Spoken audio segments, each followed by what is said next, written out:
produknya belum rilis, tapi kita klaim dulu karena memang the first in the world. Arif Rahman Jaya, apa kabar bro? Sehat bro. Aduh mantap, akhirnya makasih banyak udah mau datang di podcast gue. Alhamdulillah bisa menyempatkan waktu. Alhamdulillah. Ini wakapreneur nih, wakapreneur. Jadi masih muda, ya kan? Terus bisnisnya udah miliaran lah, luar biasa ini mah. Dan ada yang unik gitu, gue mau nanya-nanya sih. Ini nih ini produknya dia, ini Nusa Wangi, ada natural hairspray sama essential oil. Nah, tapi gue taunya lu tuh kan sebenarnya essential oil ya awalnya ya. Betul. Jadi berkaitan dengan aromaterapi.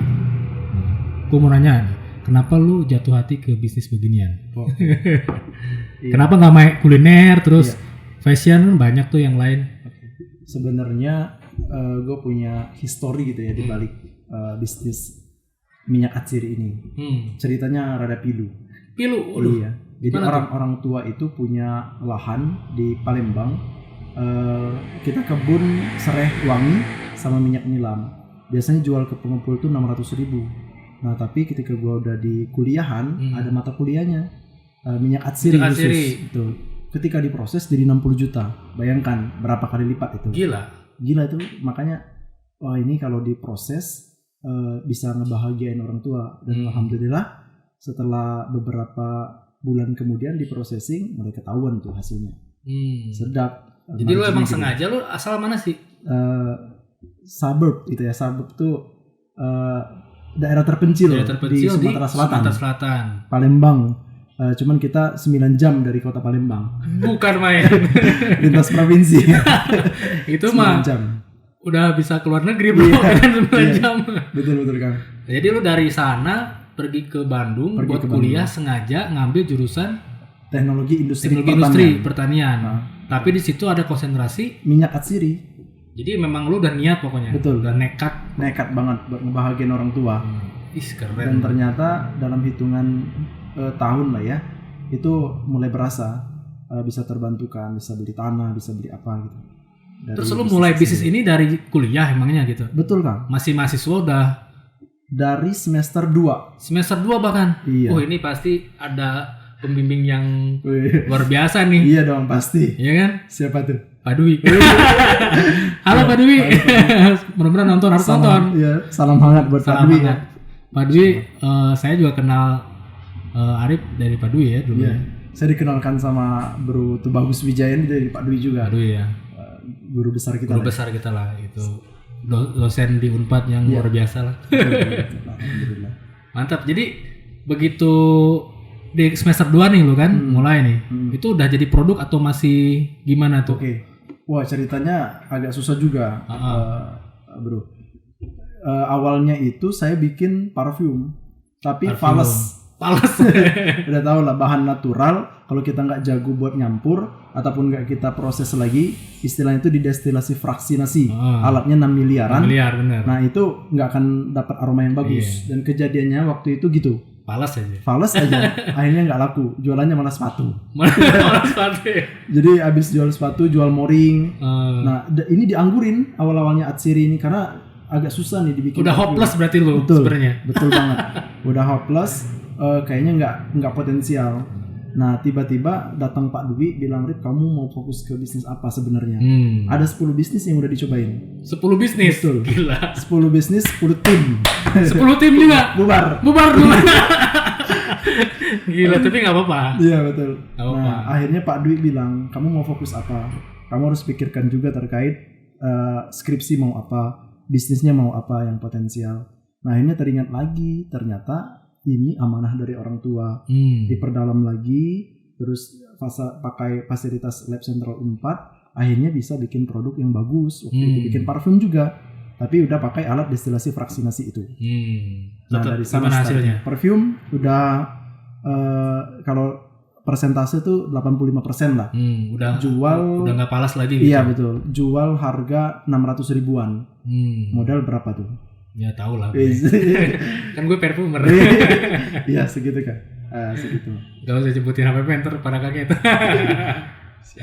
Nah, berarti lucu juga ya perjalanannya. 10 kali bisnis, 10 tim bubar, balik lagi ke sini. Iya. Berarti emang lu sesuai doa tadi awalan lu dia datang dari tempat lu ke Bandung kuliah itu buat ngangkat itu kan. Betul. Benar enggak? Dan itu sebenarnya bisa lu kembangin akhirnya kan buat ngebantu petani-petani, benar enggak? Betul. Nah, singkat cerita terus kok bisa sekarang jadi CEO sebuah perusahaan yang langsung memiliki aset puluhan miliar menurut gua ya. Iya. Bahkan bisa ratusan miliar kayaknya kalau divaluasi ya. Karena apalagi ada yang berbeda namanya PT Wakaf Lintang Nusawangi.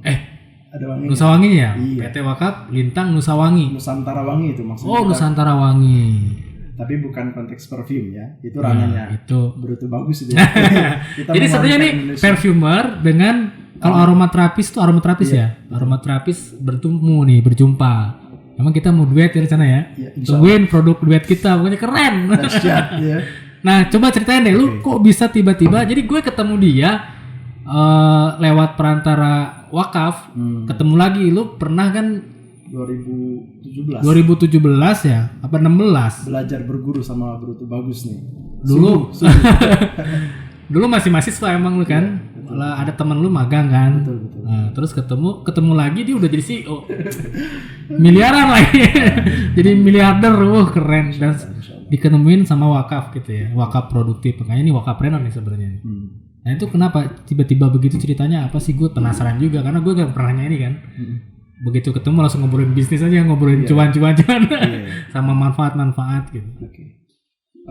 Tolak baliknya sebenarnya balik lagi ke Pak Dwi ya sebenarnya bisa. Karena beliau ketika saya habis nikah tahun lalu itu lagi posisi sulit. Udah nikah berarti? Udah. Wah. Anak 1. Berarti kalau ada ahwaters atau perumahan sayang nih. Umur berapa? 24. Waduh. Kenapa cepet-cepet? Pasti banyaknya. Nikmatnya dahsyat ya. Nikmat dunia dan akhirat lah. Cakep. Ketika menikah. Salam buat istri juga. Salam istri. Jadi habis nikah? Nah habis nikah tuh posisi sulit. Terus Pak Dwi bilang, saya ketemu sama seorang CEO lembaga nirlaba. Kita sebut merek nggak apa-apa? Bebas. Iya. Synergy Foundation namanya. Synergy Foundation. Wah, itu nama besar tuh. Nama besar di Bandung. Bergeraknya terutama di wakaf produktif. Nah terus Pak Dwi bilang, Rip, saya mau ketemukan kamu dengan Kang Asep. Kang Asep itu CEO-nya Synergy Foundation. Halo Kang Asep. Yes, Kang Asep Irawan, suhu juga. Ini suhunya wakafpreneur sebenarnya. Jadi wakafpreneur tuh keren pokoknya. Iya.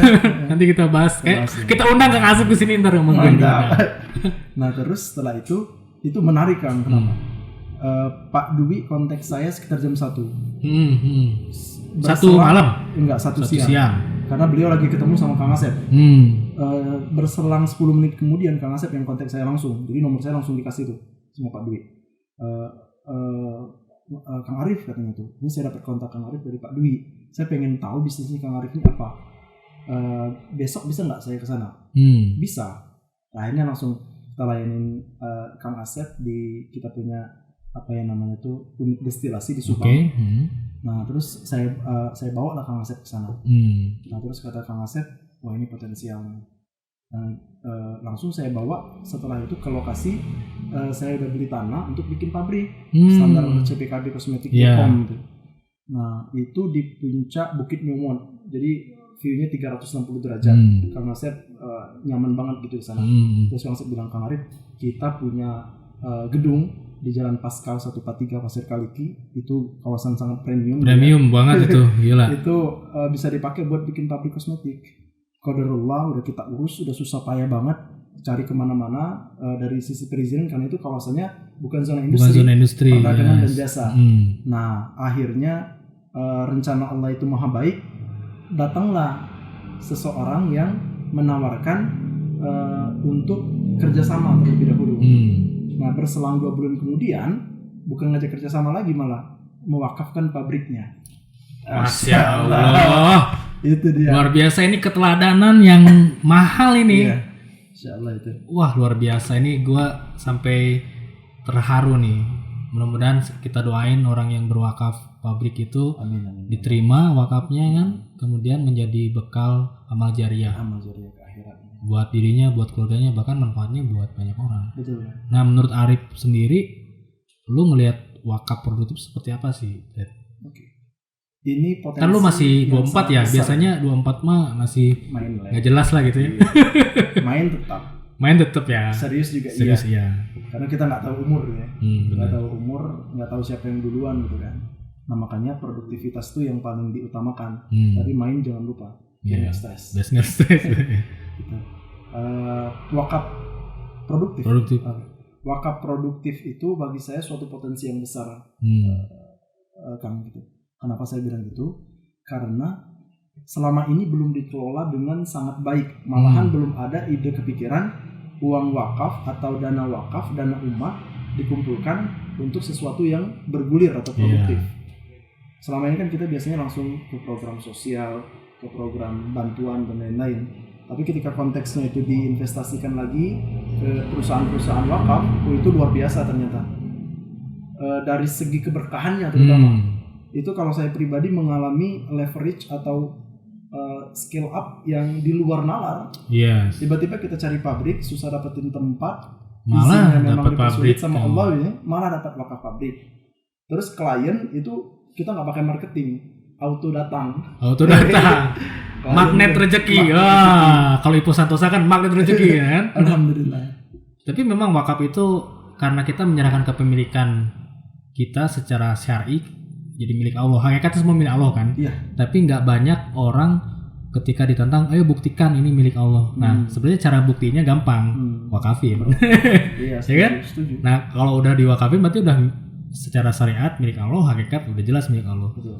Ya Allah yang punya perusahaannya. Iya. Masa gampang datengin market mah? Istilahnya itu saham terbesar milik Allah. Iya. Nah, itu. Jadi investasi terbesar dari Allah, rezeki terbesar dari Allah. Ya udah magnet rezeki itu. Itu sebenarnya ini keren nih. Ini anak muda ini berarti udah menemukan rumus tertinggi dalam konsep investasi produktif sebenarnya. Udah wakaf itu. Bahkan wakaf itu kan gak hanya uang kan. Tadi pabrik aja bisa diwakafin. Jadi aset wakaf produktif. Tapi benar bro. Jadi ada konsep di wakaf konvensional itu 3M. Apa tuh? 3M. Masjid, makam, madrasah. Itu wakaf konvensional. Kebanyakan ya berarti 70-an tahun nih. Rata-rata begitu. Selama Indonesia berdiri kan. Nah, ada wakaf produktif 3M juga. Tapi money make money. Nah, investasi. Jadi lu keren. Nah, terus selama lu pegang ini PT Wakaf ini WLN ya, disingkat WLN kan? Iya, WLN. Nah, apa yang lu dapetin misalnya tadi kan yang bagus-bagusnya tuh. Konsumen, pelanggan datang sendiri, auto datang, terus tiba-tiba ada yang berwakaf pabrik dan sebagainya sehingga menjadi lebih besar. Kalau yang pahitnya apa nih selama berjalan perusahaan? Apa ya kalau disebutkan pahitnya susah kan? Susah ya karena berasanya keberkahan aja. Ada sih pahitnya itu terkait di manajemen gitu ya. Sebenarnya ketika datang klien yang bertubi-tubi kitanya nggak siap itu kacau. Cedera tuh kepercayaan. Malah kesana ya kesulitannya. Apalagi kewalahan di sini. Apalagi saya terbiasa main solo ya semenjak bubar dari tim. Jadi apa-apa itu dikerjain sendiri. Jadi superhero gitu. Betul. Nah akhirnya sampai sekarang masih ke bawah. CEO ngerjain apa aja nih. Jadi Chief Operating Officer. Padahal tim udah banyak. Iya. Nah tapi kita ngerasa ini kayaknya nggak lengkap kalau nggak kita yang pegang, kita yang kerjain. Itu sih sebenarnya masih kendala ya. Wajar mungkin masih belajar juga saya belajar. Tapi bagus sih untuk controlling bagus. Iya sih. Dikit-dikit lah. Jadi kendalanya di manajemen aja. Iya sebenarnya di sana sih. Karena kalau saya pribadi itu menyadari betul dengan PT Wakaf Lintang Nusawangi ini saya tanpa FB Ads itu saya yang terbaru nih ada satu brand di Bekasi yang udah agak besar kalau dia dijual di shop itu 10.000 pieces ke atas dia jual. Nah itu saya DM Instagram saya cuma bilang selamat malam kak, kenalkan saya Arif Rahman Jaya dari pabrik yang tadi mewakafkan. Saya mau nawarkan pabrik kita nerima maklun, MOQ lebih rendah, bla bla bla bla. Terus langsung dia, ini mas kontak saya aja langsung. Berselang 2 hari kemudian langsung kasih surat kuasa merek untuk dibikinkan BPOM di kita. Itu closingnya lagi cepet banget ya. Closingnya cepet banget kan.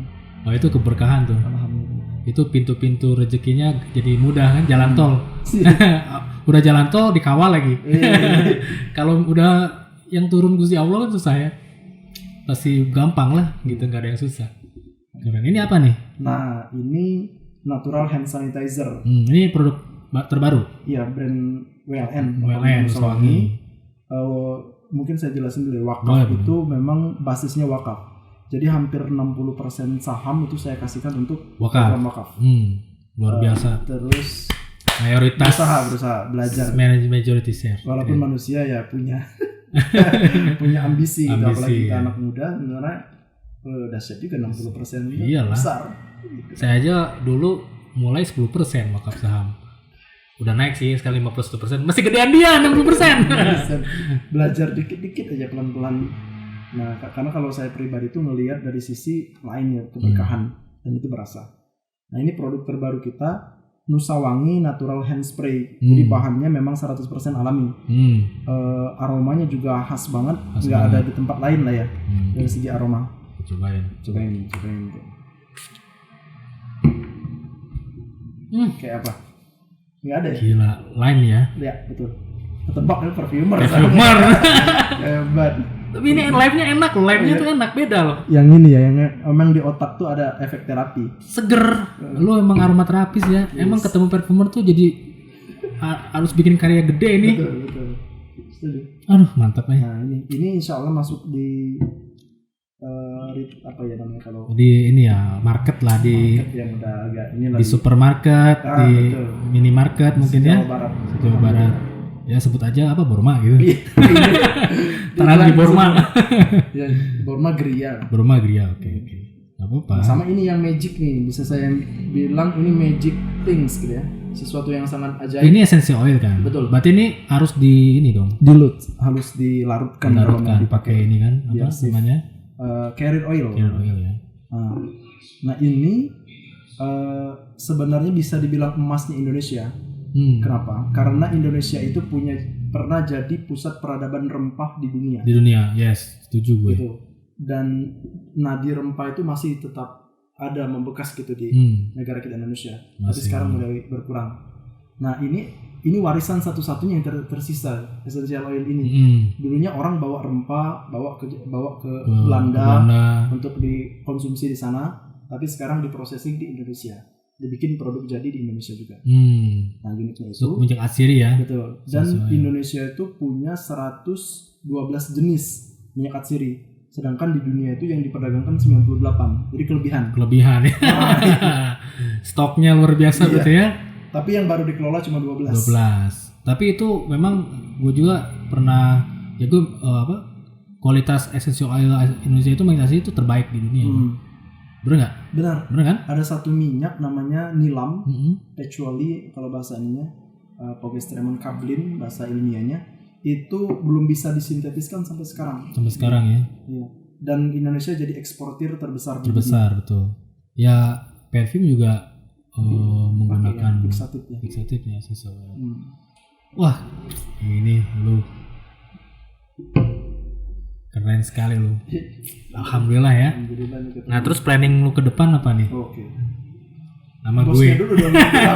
Bosnya dulu. Jadi gue sama dia mau kolaborasi. Kita mau duet bikin satu mahakarya masterpiece yang ini juga pertama di dunia. Betul. Bener nggak? Bener. Satu-satunya di dunia karena gue punya brand namanya gue kan GWE, itu juga ada singkatannya GWE itu, Global Wakaf Entrepreneur. Jadi bukan sembarang merek nih, ya kan? Udah global nih. Nah, mudah-mudahan juga jalannya dengan produk yang kita create nanti bakal mendunia, bro. Insya Allah. Dengan konsep wakafpreneur. Iya, Insya Allah kita pakai pintu langit sebenarnya. Pintu langit. Jalan tol. Iya dong. Jalan tol dikawal lagi. Wajib Insya Allah. Iya kan harus dong, gila. Kita di belakang kita ini penguasa alam semesta istilahnya. Jangan ragu dong, bener gak? Ya, setuju. Gitu ya. Buktinya sudah ngerasain. Udah ngerasain kan? Gitu. Kalau udah yang ngerasain mah pasti yakinnya bertambah terus, makin hari. Walaupun memang ada tuh nanti ujian-ujian memang. Ujian-ujian di ya sebagai jiwa kita, diri kita gitu. Termasuk di perusahaan. Nah, ini nih GWE ini nanti akan kita buat, kan selama ini gue ini parfum ya. Parfum gue yang berdasarkan karakter kepribadian si pemesan. Pertama di dunia sampai dapat rekor muri gue, Museum Rekor Dunia Indonesia itu juga berdasarkan jadi sebagai the first. Dan itu rekor abadi. Nah, nyambung sama wakaf kan? Abadi. Nah, gue ada yang abadi. Jadi ini. Kenapa abadi katanya? Karena nggak bisa dipercayain sama rekoris lain. Kita the first, bukan terbaru atau terinovasi. The first, the last kayaknya kan? The first and the last harus. Nah, kita mau kerjasama collab bikin namanya gue aromaterapi. Aroma gue bukan parfum gue lagi nih. Aroma gue. Bedanya apa nih? Nah, lu kan aromaterapis. Kita singgung dikit aja biar penasaran. Ini dahsyatnya itu bisa mempengaruhi otak langsung. Jadi ada efek terapi dari setiap aroma yang dihirup. Misalnya teman-teman lagi stres, hirup aroma gue jadi stress release. Misalnya lagi insomnia gitu, kurang tidur karena galau atau apa gitu ya, itu tinggal dihirup aja aromanya, itu bisa mengobati insomnia. Kurang nggak bisa tidur. Kalau secara ilmiah sedikit disinggung aja ya dikit. Jadi di otak kita tuh ada nukleus rape yang menghasilkan hormon serotonin yang merangsang tidur nyenyak. Nah, ketika itu nggak normal fungsinya, di minyak lavender essential oil itu ada satu senyawa namanya linalol. Linalol ini tadi merangsang nukleus rape untuk menormalkan lagi produksi hormon serotonin. Akhirnya ketika normal itu berjalan semua, udah langsung tidur nyenyak kan. Betul. Pasti rileksnya udah masuk ke alam bawah sadar. Betul. Nah selain itu karena ada riset karakter kepribadian, ini bisa juga menjadi aroma karakter building. Betul. Jadi kan nanti karakter-karakter positifnya keluar. Nah itu ketika kita menggunakan aromaterapi itu, aroma gue itu bisa menstimulus yang positif makin positif, yang negatif jadi positif gitu. Tapi bukan corona ini ya, negatif positifnya. Bahaya. Justru bisa ini ya, bener nggak? Ada bisa salah satunya manfaatnya menangkal virus gitu. Bener kan? Kita pakai bahan baku eukaliptus, di sana ada kandungan eukalip 1,8 cineol. Dan itu untuk virus, antivirus. Terus ada tea tree di sana, ada clove bud yang khas Indonesia, itu untuk penangkal virus semua. Dan di sana ada. Keren kan? Paket lengkap. Aroma gue paket lengkap. Itu bisa dipakai di mobil, di kamar. Betul. Ya kan? Kalau lagi pusing di perjalanan traveling itu bisa dibawa pakai saku kemana-mana. Dan bisa disakuin lah kemasan ini kan? Betul. Ditasin kali. Ditasin ini. Wah, pokoknya mah ini lu penasaran kan?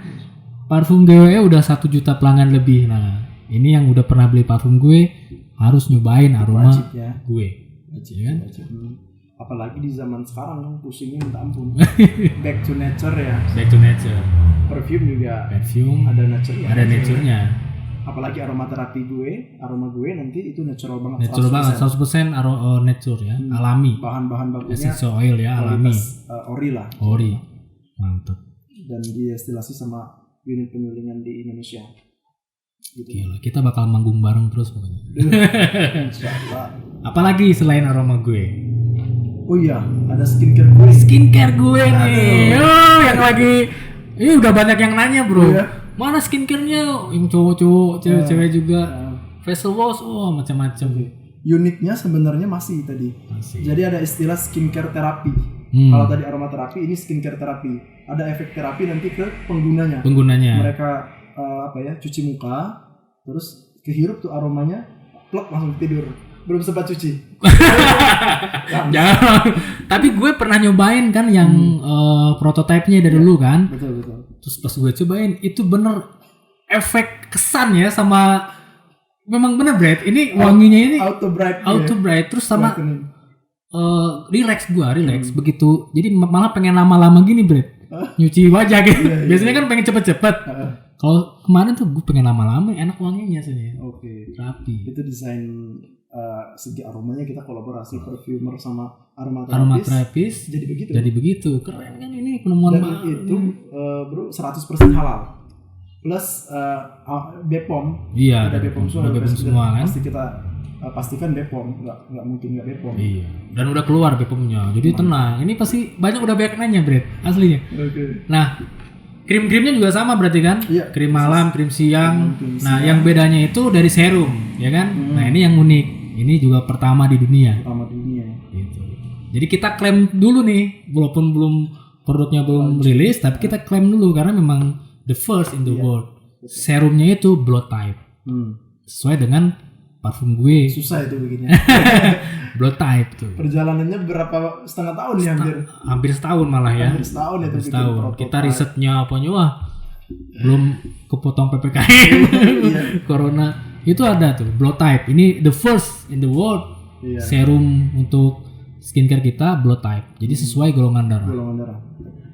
Keren ya. Bismillah. Target kita sih harus jadi kaya raya. Tapi kekayaan kita distribusikan sebanyak-banyaknya. Amin ya Allah. Bismillah. Bismillah, bro. Apalagi nih? Keren ya pokoknya. Nah, ya kalau ini nih gue mau nanya, lu kan tadi kan 10 kali bisnis.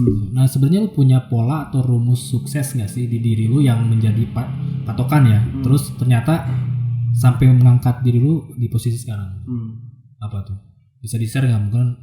Kan banyak kan mahasiswa itu kalah sebelum perang. Iya. Nah, tapi kan lu ternyata bisa dalam waktu singkat, nggak terlalu banyak waktu, lulus kuliah kan langsung bukan kerja mindsetnya, langsung bikin pekerjaan buat orang lain. Coba. Sebenarnya masa sulitnya dahsyat juga. Gue tuh pas kuliah sempat tiap minggu itu 3 kali makan nasi, 3 hari itu makan nasi sama garam aja. Seriusan? Karena udah tekad kan nggak minta uang ke orang tua ada. Terus bayar kosan juga ngap-ngapan gitu? Iya. Nah, makanya namanya tuh otak tuh dipaksa untuk how to create money, halal dan thayyib ya tentunya. Nah akhirnya ngikut dosen, ngikut Pak Dwi ngisi acara, terus dapet dikasih satu. Iya. Terus reselling produk orang-orang. Jadi reseller juga ngalamin berarti. Sempat koordinir satu brand minuman jus mangga gitu tapi enak banget. Anak-anak satu angkatan itu saya dikoordinir sebarin ke 16 fakultas se-Unpad. Bukan main. Dalam hitungan 30 menit pada pulang lagi, ada yang nggak laku, ada yang laku keras. Dan itu dicoba tuh beberapa bulan dan kita solid jadinya. Jadi sempat koordinir teman-teman kayak begitu. Nah karena memang dari semester 2 itu udahlah ditekadkan gimana caranya cari uang sendiri. Terus kebetulan ketika awal kuliah orang tua nggak nemenin. Jadi kalau teman-teman inauguration atau masuk ospek di kampus itu sama teman-teman sama orang tua, gue enggak. Sendiri ya gitu. Nah tapi dari sana struggling, fight before win gitu, terus berjuang sebelum menang itu jadi pegangan banget. Dan kesulitan itu bagian dari kenikmatan. Oke. Itu susah tuh, kesulitan dari kenikmatan. Dan memang banyak hal sulit yang dihadapi. Akhirnya udah kebal sama kesulitan. Kalau dapat masalah juga, ya biasa aja. Udah terlatih gitu. Ada orang yang nggak bisa makan kalau dapat masalah. Iya. Nah kalau gue mah ketika ada masalah makan ya makan. Tidur ya porsinya tidur. Gitu sih sebenarnya yang. Berarti istilahnya lu yang digunain sama lu tuh spirit bertahan, berjuang, ya kan? Terus disiplin sebenarnya, teratur tadi. Sama sebenarnya jiwa rantau sih. Jiwa rantau. Kalau di kilometer kan naik bus itu hampir 1.300 kilometer dari kampung halaman gua ke Jatinangor. Jadi lu harus jadi seseorang lah. Betul itu.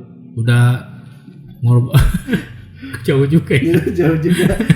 lintas pulau, pulau kalau di Jawa itu provinsi. Gitu sih. Ya buat temen-temen kalau gue tuh main tetap. Jadi sama teman-teman kuliah tuh akrab banget. Sampai sekarang mereka ikut nongkrong. Tapi ketika ujian ya kita harus dapat gede. Mereka dapat nggak gede. Gitu. Nah itu yang bedain. Sama ketika kuliah. Berarti lo tuh proporsional orangnya dan profesional. Berusaha terus. Ketika kuliah tuh gue nggak masuk tuh hampir 2-3 hari 1 minggu. Gara-gara tuh 5 hari ngikut dosen. Ngisi acara di mana-mana. Izin dulu lewat WA ke dosen. Bu, saya mohon izin ada ini outputnya ini diizinin baru tipsen. Nah itu cara tipsen terbaik tuh halal. Karena udah diizinin. Gitu sih pengalaman kuliah. Nah tapi teman-teman ketika mereka belajar di kelas, gue belajar di HP, di mobil. Ujian dapat paling gede lah, kayak gitu. Iya, ini ada kemiripan sama gue sebenarnya zaman kuliah, bener. Gue juga sama. Struggling banget juga. Jadi ya ikut dosen gitu, belajar dari dosen, ngikut yang mendampingin dosen di acara seminar-seminar. Terus emang itu berarti pola-pola itu kayaknya juga pas gue tanya ke teman-teman gue yang sukses duluan sama. Pola itu ternyata dialami oleh semua orang yang istilahnya mengorbankan masa mudanya sebenarnya. Betul. Bener nggak? Kalau gue malah masa remaja dari SMP gue udah ngekos, udah bikin produksi kaos. Itu kan lebih gila lagi ya. Iya, orang lain mah SMP ya nakal-nakalnya tuh. Baru tahu nih ceritanya. Nah, tadi pola ini ya itu berarti istilahnya intinya apa sebenarnya? Seberapa lebih awal lu melangkah dibanding teman-teman sebaya lu. Betul. Itu yang membedakan startnya. Ya kan? Lu kan startnya lebih dulu daripada temen lu. Betul. Jadi lu pasti dapat lebih dulu. Iya. Alhamdulillah. Peluang-peluang. Berasa banget itu semua dan nggak ada yang sia-sia gitu dari yang dikorbanin. Walaupun saat di kejadian itu gitu ya kita nggak bakal nyangka bakalan dipertemukan sama hal yang besar ke depan.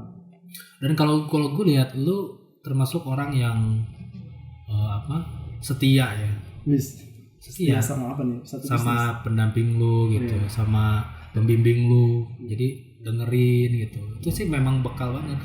Karena gue juga dulu diajarin sama mentor-mentor gue lah, pendamping gue itu siapapun yang masih hijau itu harus memiliki mentor atau sponsor. Nah, artinya selama kamu belum memegang komando itu kamu harus belajar patuh. Nah, kepatuhan itu kan kesetiaan sebenarnya. Iya. Lebih mahalnya lagi kesetiaan. Itu. Tapi ada cerita lucu. Apa tuh? Sama Pak Dwi lagi. Pak Dwi. Nanti Pak Dwi harus datang juga ke sini kayaknya. Undang. Minum dulu brother. Pembicara nasional dia. Iya. Dia mah udah keren lah pokoknya Pak Dwi mah. Nah jadi local enabler. Ceritanya gini, kita formalitas laporan sama Pak Dwi. Pak Dwi masih sama tim perfilm. Terus kata Pak Dwi kerjain ini. Eksekusi katanya. Di depan Pak Dwi kita bilang oke, eksekusi. Ternyata eksekusinya 2 bulan kemudian malah nggak dieksekusi. Jadi sebenarnya kadang nggak patuh. Ya. Iya sama Pak Dwi. Dan cuman mentalitas dari beliau, didikan dari beliau sama almarhum Pak Anas juga. Pak Anas Bunyamin yang kemarin itu melekat banget sebenarnya sama kepribadian itu dari Niko itu. Apalagi sekarang sama Kang Asep. Wah iya. Mantap itu. Wah ini view baru sebenarnya dari sisi wakaf. Iya. Karena dulu belum pernah. Kang Asep tuh saya respect banget beliau. Dia luar biasa. Saya juga banyak mengambil keteladanan dari Kang Asep. Pak Dwi. Undang. Harus jadi tamu spesialis ini. Oke bro, apa yang mau jadi harapan lo? Di usia muda, terus usia selanjutnya kan pasti ada goals lah. Rumah udah punya lah berarti kan, mobil udah punya kan, uang udah banyak, istri udah ada. Nah apalagi nih harapan? Apa ya? Sebenarnya lebih ke mewakafkan diri sepenuhnya di perusahaan wakaf dan bukan cuma satu perusahaan wakaf. Ini kan sekarang baru satu perusahaan wakaf yang difokuskan. Nah kedepannya kalau bisa banyak sektor yang bisa kita maksimalkan. Walaupun ekspertis kita di sini, tapi memang setidaknya kita menyebarkan jiwa-jiwa positif terkait konsep wakaf produktif atau wakaf planner ini. Itu harapan terbesar gue tuh. Ketika dididik sama Kang Asep nih, Kang Asep tuh mewakafkan dirinya untuk iya jelas dia dari dulu ya. Pulang malam istiqomah sekali beliau. Nah makanya satu contoh besar juga bagi gua buat melangkah kayak begitu. Dan lu beruntung banget dapet hidayah wakaf masih muda tuh jarang gitu. Kebanyakan orang udah tua baru berwakaf. Sorry nih yang para senior. Enggak, emang itu keumuman begitu. Kita motivasi aja anak-anak muda. Iya, anak-anak muda tuh harusnya udah berwakaf. Keren lu, goalsnya udah luar biasa. Banyak mencontoh juga sama Bro Bagus Wijaya. Amin insyaallah kita sebarkan keteladanan sebanyak-banyaknya, sebaik-baiknya. Intinya sih sebenarnya goalsnya adalah kepercayaan. Enggak, kepercayaan dari Allah Subhanahu wa taala yang penting. Dipercaya Allah baru dipercaya makhluk. Karena respect adalah kunci mengelola bisnis. Dan kepercayaan adalah bentuk paling tinggi dari respect. Jadi kalau lu pengen orang lain respect, customer respect, investor respect, semua orang respect, bahkan Allah respect, ya building trust.